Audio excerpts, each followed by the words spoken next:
السلام علیکم دوستو، اردو کلاسک چینل پر خوش آمدید۔ معزز سامعین حضرات، آئیے سنتے ہیں اردو تاریخی ناول برق کلیسا قسط نمبر 7۔ معزز سامعین، آپ سے امید کی جاتی ہے کہ ویڈیو کو لائک کریں اور چینل کو بھی سبسکرائب کر دیں، شکریہ۔ ٹیمپلرز کا سردار کاریون اور برق کلیسا احمد بن سعید اور کراکوش کے آگے بھاگتے ہوئے اپنے بچے کھچے لشکریوں اور اپنی جانیں بچانے میں کامیاب ہو گئے تھے۔ جب انہوں نے دیکھا کہ ان کا تعاقب ترک کر دیا گیا ہے، تب دونوں نے جو اپنے لشکر کے آگے آگے اپنے آہنی خود سے اپنے چہرے کو ڈھانپے ہوئے تھے، اپنے لشکر کو رک جانے کا اشارہ دے دیا تھا۔ یہ اشارہ ملتے ہی ان کے لشکری ان کے پیچھے رک گئے۔ کاریون گھوڑے سے اتر کر اس کی طرف دیکھتے برق کلیسا بھی اتر گئی۔ گھوڑے سے اترنے کے بعد برق کلیسا نے اپنے سر پر رکھا ہوا آہنی خود اتارا اور اسے گھوڑے کے سینے سے لٹکا دیا۔ اس خود کا اترنا تھا کہ قیامت برپا ہو گئی۔ اس کے بال اس کے شانوں پر بکھر گئے تھے۔ برق کلیسا مازن نے جب اپنے چہرے سے نقاب اٹھایا تو ایسا لگا جیسے وہ آبشاروں میں روشنی کے نگر میں مسکراتے شعلہ گل جیسا ہو۔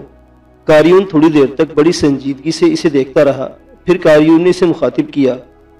مازن، میں سمجھتا ہوں کہ میری اور تمہاری انتہا درجہ کی بدقسمتی ہے کہ ہمیں گمنام مسلمان سالار کے ہاتھوں بدترین شکست کا سامنا کرنا پڑا ہے۔ میری ہی نہیں، یہ تمہاری بھی زندگی کی پہلی شکست ہے۔ کاریون کی اس گفتگو کے جواب میں مازن خاموش تھی۔ تھوڑی دیر تک وہ سوچتی رہی۔ اس کے بعد اس نے کاریون کی طرف دیکھا۔ کاریون، تمہارا اندازہ درست ہے، لیکن میں اس شکست کو قبول کرنے کے لیے نہیں۔ تمہاری اس گفتگو پر مجھے ایک اعتراض بھی ہے۔ تمہارا کہنا ہے کہ ہمیں ایک گمنام سالار کے ہاتھوں شکست کا سامنا کرنا پڑا ہے۔ اسے میں نہیں مانتی۔ جیسا کہ ہمارے مخبر اطلاع دے چکے ہیں کہ مسلمانوں کا سالار احمد بن سعید، جس نے ہمیں شکست دی ہے، یہ فلسطین سے ٹیمپلرز کا مقابلہ کرنے کے لیے آیا ہے، اور جو شخص فلسطین سے ادھر آیا ہے، اس نے اتنا لمبا سفر اپنے ساتھیوں کے ساتھ طے کیا ہے، وہ کوئی معمولی شخص نہیں ہوگا۔ اور وہ سالار جو ایک مختصر سے لشکر کے ساتھ ہمارا مقابلہ کرنے کے لیے ان سرزمینوں کی طرف آیا ہے، اس کا عزم، اس کے استقلال میں بھی کمی نہ ہوگی۔ بہرحال تمہارا یہ کہنا کہ ہمیں کسی گمنام سالار کے ہاتھوں شکست ہوئی، میں تسلیم نہیں کرتی۔ میرا اندازہ یہ ہے کہ یہ فلسطین کی جنگوں میں بہترین تجربہ رکھتا ہوگا اور سلطان صلاح الدین کے پہلو بہ پہلو مقدس جنگوں میں حصہ لیتا رہا ہوگا۔ اب صلاح الدین نے ہی اسے ان سرزمینوں کی طرف روانہ کیا ہے تاکہ یہ ٹیمپلر کے بڑھتے ہوئے زور کو روکے، یہی ہمارے مخبر بتاتے ہیں۔ کاریون، اس میں کوئی شک نہیں کہ اس احمد بن سعید کے سامنے مجھے اور تمہیں دونوں کو پسپا ہونا پڑا ہے، لیکن میں اپنی اس پسپائی، اپنی شکست اور اپنی اس ناکامی کا بڑا بھیانک انتقام لوں گی۔ کاریون، گزشتہ ہفتوں میں الفانسو اور سینکو نے مسلمانوں کے علاقوں میں دور دور تک بربادی کا کھیل کھیلا ہے، تو یہ بات عیاں ہے کہ اس کا رد عمل ضرور ہوگا۔ مراکز سے یا تو یعقوب المنصور خود اٹھے گا یا اس کا کوئی سالار ان سرزمینوں کا رخ کرے گا اور انتقام لینے کی کوشش کرے گا۔ مجھے امید ہے کہ الفانسو اور سینکو دونوں مل کر مسلمانوں کی قوت کے سامنے آئیں گے تو مسلمان زیادہ دیر تک ہمارے سامنے نہیں ٹھہر سکیں گے۔ کاریون، میری دعا ہے کہ آنے والے دنوں میں ہمارا مسلمانوں سے ٹکراؤ ہو، اور یہ سالار جس کا نام احمد بن سعید ہے، اگر ان جنگوں میں بھی شامل ہوا تو میں اسے انفرادی مقابلے کی دعوت دوں گی۔ مجھے امید ہے میں انفرادی مقابلے میں اس کا سر قلم کرنے میں کامیاب ہو جاؤں گی۔ اس طرح میں اپنی شکست سے انتقام لینے میں کامیاب ہو جاؤں گی۔ کاریون مسلمانوں کے آگے آگے اس سمت بھاگتے ہوئے بڑی پریشان اور فکرمند تھی۔ جس وقت تعاقب ترک ہوا، اس وقت میں نے اپنے گھوڑے کی خرجیل میں رکھی ہوئی انجیل پر ہاتھ رکھ کر قسم کھائی تھی کہ میں اس احمد بن سعید کی گردن ضرور کاٹوں گی، لہٰذا ایک روز میں اپنے اس عہد کو پورا کر دکھاؤں گی۔ اب احمد بن سعید کو اپنے سامنے زیر کرنا، اس کی گردن کاٹنا میری زندگی کا مقصد اور انمول آدرش بن کر رہ گیا ہے۔ مازن کی اس گفتگو کے جواب میں کاریون تھوڑی دیر تک دھیمی دھیمی مسکراہٹ میں اس کی طرف دیکھتا رہا، پھر اس کا حوصلہ بلند کرنے کی خاطر بول پڑا۔ مازن، میں تمہارے جذبے کی قدر کرتا ہوں۔ میرا اندازہ ہے کہ برق کلیسا کی حیثیت سے احمد بن سعید نے تمہارا نام سن رکھا ہوگا۔ اگر انفرادی مقابلے میں تمہارے اس کا سامنا ہوا تو میرے خیال میں تم لمحوں میں اس پر غالب آ جاؤ گی۔ اب ہمیں رک کر وقت ضائع نہیں کرنا چاہیے۔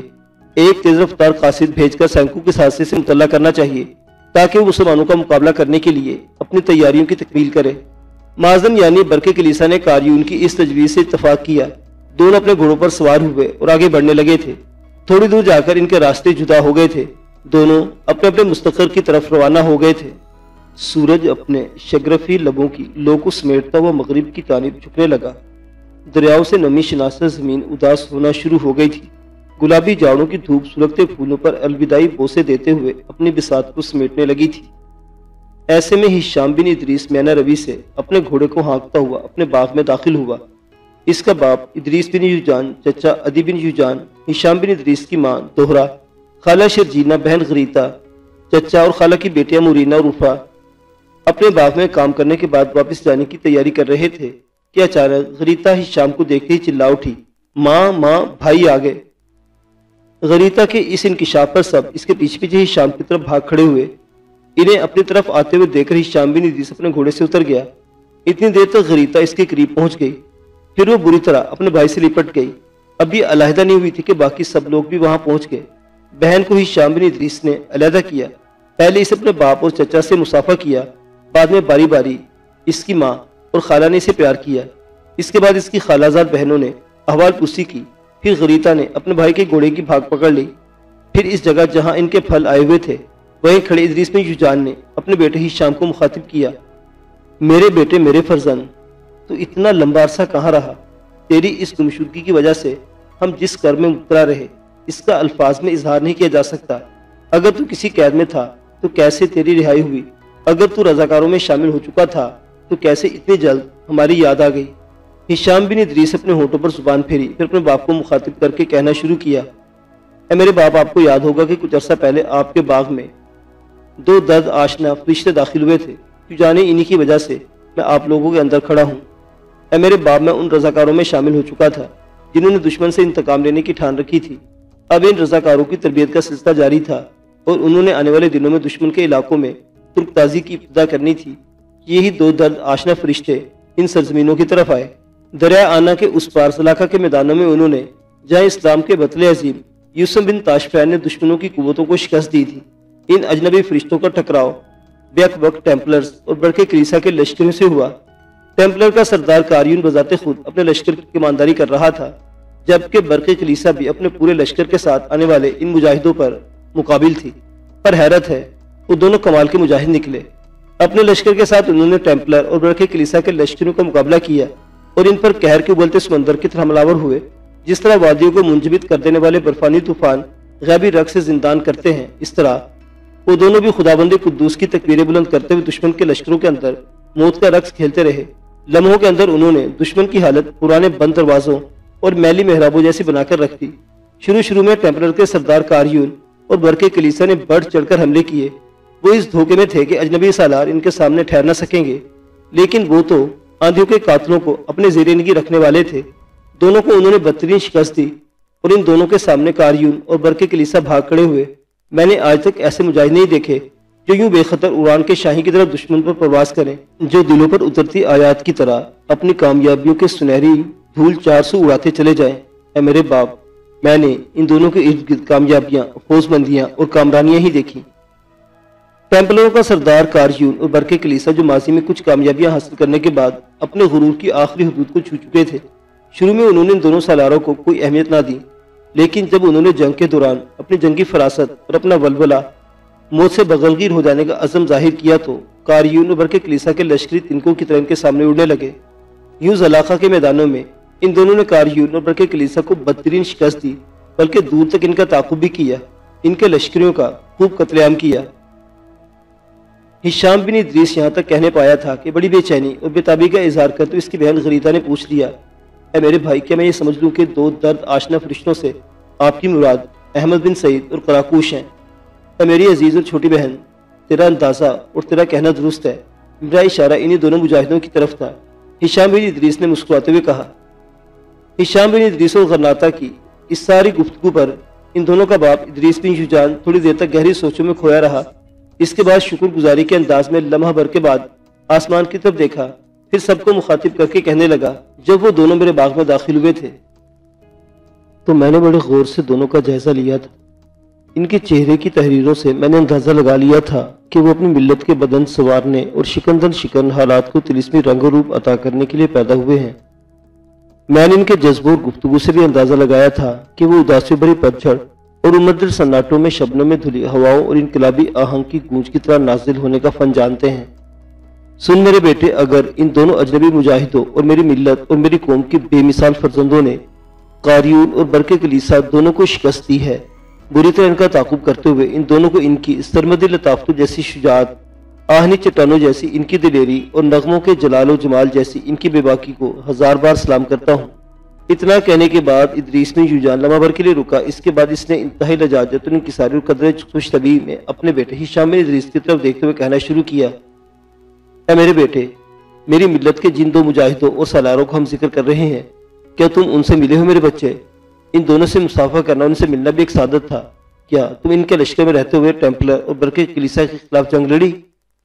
ادریس بن یوجان یہی تک کہنے پایا تھا کہ اس کا بیٹا ہشام بول پڑا، اے میرے باپ، میں ان رضاکاروں میں شامل ہو گیا تھا جو دشمن پر ضرب لگانے کے متعلق سوچتے تھے اور تربیت حاصل کرتے تھے۔ پھر ہماری خوش قسمتی کہ احمد بن سعید اور کراکوش اپنے لشکر کے ساتھ وہاں پہنچ گئے۔ یہ میری خوش نصیبی کہ میں اس کے لشکر میں شامل ہوتے جنگ میں بھرپور حصہ لیا۔ آپ نے چونکہ میرے متعلق احمد بن سعید کو بتا رکھا تھا، لہٰذا جنگ کے اختتام پر اس نے میرا پوچھا۔ میرے جاننے والے مجھے اس کے سامنے لے گئے، مجھے اس سے گفتگو کرتے ہوئے اور اس سے ہاتھ ملانے کی سعادت حاصل ہوئی۔ میں اس کے لشکر میں شامل رہنا چاہتا تھا، پر کیونکہ آپ میرے متعلق فکر مند تھے، لہٰذا اس نے مجھے مشورہ دیا کہ میں آپ کے پاس جا کر رہوں۔ میں نے اس کے مشورے کو مشورہ نہیں حکم جانا اور یہاں آپ کے پاس آ گیا، ورنہ میری خواہش اسی کے پاس رہنے کی تھی۔ اس نے یہ بھی کہا تھا کہ میں جا کر اپنے ماں باپ کی خدمت کروں تو اس سے جہادی کا ثواب ملے گا، لہٰذا اس کے کہنے کے مطابق میرے باپ میں یہاں چلا آیا۔ اے میرے بیٹے، میرا جی چاہتا ہے کہ میں اپنی ملت کے ان مجاہدوں، اپنی قوم کے بے مثال اور نایاب فرزندوں سے ملاقات کروں اور انہیں اپنی حویلی میں لے جانے کا شرف حاصل کر سکوں۔ کاش ایسا ہو سکتا، کاش دونوں میرے یہاں آتے اور ان کی میزبانی کرتا، ان کی ضیافت کر کے سعادت مندی حاصل کرتا۔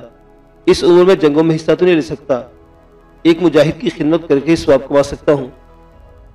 میرے بچے، اس نے جو تمہیں ہماری طرف روانہ کر دیا ہے تو یوں جانو، اس نے ایک ماں باپ اور چچا اور خالہ کا دل خوش کر دیا ہے۔ میں جب تک زندہ رہوں گا ان کے حق میں دعا کرتا رہوں گا۔ اب میری زندگی کی ایک ہی خواہش ہے کہ ان دونوں کو دیکھوں، ان کی فتح پر ان کو مبارکباد دوں اور اپنی حویلی میں ان کی میزبانی کروں۔ ادریس بن یوجان کی اس گفتگو پر غریتا، ہشام اور عدی بن یوجان ہی نہیں مسکرا رہے تھے، بلکہ مورینہ اور عفا بھی خوشی کا اظہار کر رہی تھی۔ اس موقع پر ہشام بن ادریس اپنے باپ کو مخاطب کر کے کہنا شروع کیا، آپ فکر مند اور پریشان نہ ہوں، میں آپ کی خواہش کی تکمیل کا اہتمام کروں گا۔ گو کہ احمد بن سعید کے کہنے پر میں آپ کے پاس چلا آیا ہوں، لیکن ہماری اس بستی میں میرے مزید کچھ جانے والے بھی اس لشکر میں شامل ہیں، لہٰذا جب احمد بن سعید اور کراکوش اپنے لشکر کے ساتھ یہاں سے کوچ کریں گے تو وہ لوگ مجھے پہلے اطلاع کریں گے، تو میں امیر احمد بن سعید اور کراکوش دونوں کو یہاں لانے کی کوشش کروں گا۔ مجھے امید ہے کہ ہماری خواہش کا احترام کریں گے اور ہمارے یہاں آنے پر رضامندی کا اظہار کریں گے۔ تھوڑی دیر تک خاموش رہی، اس کے بعد ادریس بن یوجان کی خوشیوں بھری آواز سنائی دی، اے میرے فرزند، کب تک وہ عظیم سالار ہماری سرزمینوں کی طرف آئیں گے اور کب تک وہ ان علاقوں میں قیام کریں گے؟ میرا اندازہ ہے کہ ان علاقوں میں زیادہ عرصہ قیام نہیں کریں گے۔ دریا آنا کے کنارے میری ملت کے ان دونوں سالاروں نے اس احتیاط کے تحت پڑاؤ کر رکھا ہے کہ کاریون یا برقع کلیسا پھر مسلمانوں کی سرزمینوں میں یلغار کرتے ہوئے ان کی راہ روکی جائے۔ ویسے میرا اندازہ ہے کہ کاریون اور برقع کلیسا مزید ایسی کوئی کارروائی کرنے سے گریز کریں گے، اس لیے کہ احمد بن سعید اور کراکوش دونوں انہیں بدترین سبق دے چکے ہیں کہ عرصہ تک وہ اپنی شکست کے زخم چاٹتے رہیں گے۔ میرا دل بھی یہ کہتا ہے کہ احمد بن سعید نے جب یہ اندازہ لگا لیا کہ کاریون اور برقع کلیسا اب مزید ان کے خلاف کارروائی نہیں کرتے تو وہ وہاں سے اپنا پڑاؤ اٹھا کے اور اشبیلیہ کا رخ کرے گا، وہ پھر یہاں سے دریائے کبیر کے کنارے واپس کرتبہ کی طرف جائے گا۔ جب ایسا ہوگا تو اشبیلیہ سے باہر میں اس سے ملوں گا اور اسے گزارش کروں گا کہ وہ ہمارے ہاں آئے۔ میرا دل کہتا ہے کہ وہ ایسا کرنے میں رضامند ہو جائیں گے۔ جب ایسا ہوا تو اے میرے باپ، آپ ان دونوں کی ضیافت کر کے اپنی خواہش کی تکمیل کر سکیں گے۔ تھوڑی دیر تک ہشام بن ادریس رکا، پھر کچھ سوچا، اس کے بعد پھر اس نے گفتگو کا آغاز کیا، اے میرے باپ، ان کے ساتھ رہتے ہوئے میں نے یہ بھی اندازہ لگایا کہ جہاں وہ بہترین قسم کے جنگجو، تیغ زن اور بے مثل مجاہد ہیں، وہاں وہ بڑے نرم خو اور رحم دل بھی ہیں۔ ہشام بن ادریس یہاں تک کہنے پایا تھا کہ اس کے باپ نے اس کے بعد کاٹ دی اور بول پڑا، میرے بچے، میرے بیٹے، اس وقت میرے دل میں اور قسم کے وسواس اور خدشات اٹھ رہے ہیں۔ جیسا کہ تم نے کہا کہ احمد بن سعید اور کراکوش دونوں نے اپنے لشکر کے ساتھ دریا آنا کے کنارے پڑاؤ کر لیا ہے۔ میرے بچے، اگر ان کی اس فتح کی خبر پرتگال کے بادشاہ سینکو اور شمالی اندلس کے حکمران الفانسو کو ہو گئی تو دونوں نے اتحاد کر کے یا دونوں میں سے کسی ایک نے احمد بن سعید اور کراکوش پر حملہ کر دیا تو سوچو ان دونوں کی، ان حکمرانوں کے آگے کیا حالت ہوگی۔ اپنے باپ کی اس گفتگو کے جواب میں ہشام بن ادریس تھوڑی دیر تک مسکراتا رہا، پھر اس کی آواز سنائی دی، آپ کے خدشات یقیناً درست اور بجا ہے، لیکن احمد بن سعید جنگ کا بہترین تجربہ رکھتا ہے۔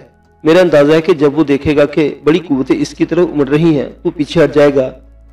اس کے لشکر میں رہتے مجھے یہ بھی خبر ہو گئی کہ عنقریب ہمارا امیر یعقوب المنصور ایک لشکر لے کر اندلس میں وارد ہونے والا ہے، اور اگر ایسا ہوگا تو سینکو اور الفانسو مل کر اپنی ساری قوت بھی صرف کر لیں تو مسلمانوں کو پسپا نہ کر سکیں گے۔ اگر امیر علی یعقوب منصور ان سرزمینوں میں داخل ہو گئے تو میرا دل کہتا ہے کہ وہ احمد بن سعید اور کراکوش کو بھی اپنے ساتھ ملا لیں گے اور سینکو اور الفانسو دونوں کے خلاف حرکت میں آئیں گے۔ اس لیے کہ سینکڑوں الفانسوں نے گزشتہ جو دنوں ہمارے ان علاقوں میں تباہی اور بربادی کا کھیل کھیلا، اس کی خبریں یعقوب المنصور کے پاس پہنچ چکی ہیں، اور یعقوب المنصور انتقام لینے کی خاطر ہی اپنے لشکر کے ساتھ اندلس میں وارد ہو رہا ہے۔ ادریس نے یوں جان تھوڑی دیر تک کھڑا کر سوچتا رہا، پھر اس نے سر جھٹکا دیا اور کہنے لگا، آؤ اب گھر چلیں میرے بچے، باقی باتیں گھر میں جا کر ہوں گی۔ جو پھل انہوں نے توڑ رکھے تھے انہوں نے وہ اٹھائے اور پھر سب باغ سے نکل کر اپنی حویلی کا رخ کر رہے تھے۔ معزز سامعین حضرات، یہ کہانی بھی جاری ہے، بقیہ واقعات اگلی قسط میں دیکھتے رہیے اردو کلاسک۔ اللہ حافظ۔